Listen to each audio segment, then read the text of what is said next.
Okay, I'm going to give you two players, and all I'm going to tell you about these two players is one statistic.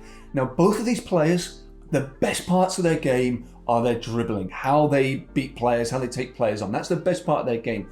But I'm going to give you one statistic about both these players, and that is over the best parts of their career, their whole career, they have a success dribble rate. One has 52% and one has 54%.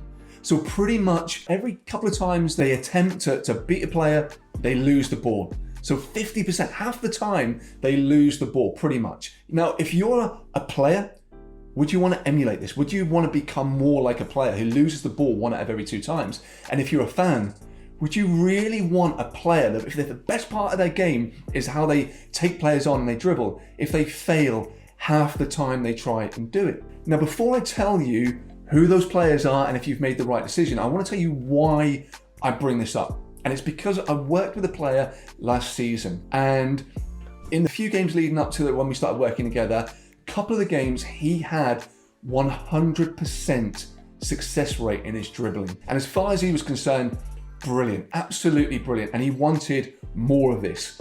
And I said to him, no, we don't. And we went into a lot of things as I do with the players that I work with. But one of the things was around this stat. And I said to him, when you go into your next game and when we talk next week and you're sitting here and you've got 100% success in your dribbling, you failed.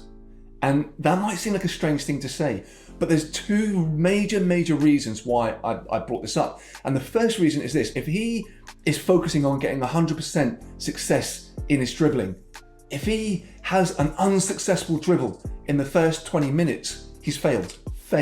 You cannot make up to 100% no matter what you do in the rest of the game.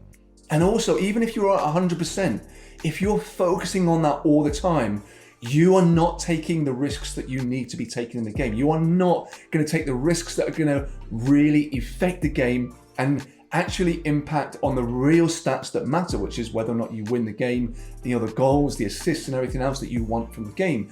So be very careful with stats. And incidentally, that player that I worked with, started working with in February, March onwards, he got substantially more goals and assists in the rest of that season than he did with the whole season before that, from February all the way back to August. And incidentally, he was a major contributing factor to why his team got to the final of a major European competition. So be very careful when you focus on the wrong stats. And let's get back to those two players.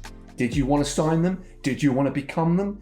Well, the player that's around 52% success rating or successful dribbles in his whole career is Neymar.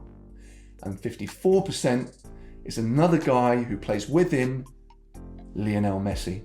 Now, on paper, if you look at those stats, don't sound good. But who wouldn't want Messi and Neymar? And remember, this is when the prime of their career. This is across their whole career, not even just now, the whole career. So that's my takeaway today. Just be careful what stats you're looking at and where you're focusing and where you want your improvements in your development to be.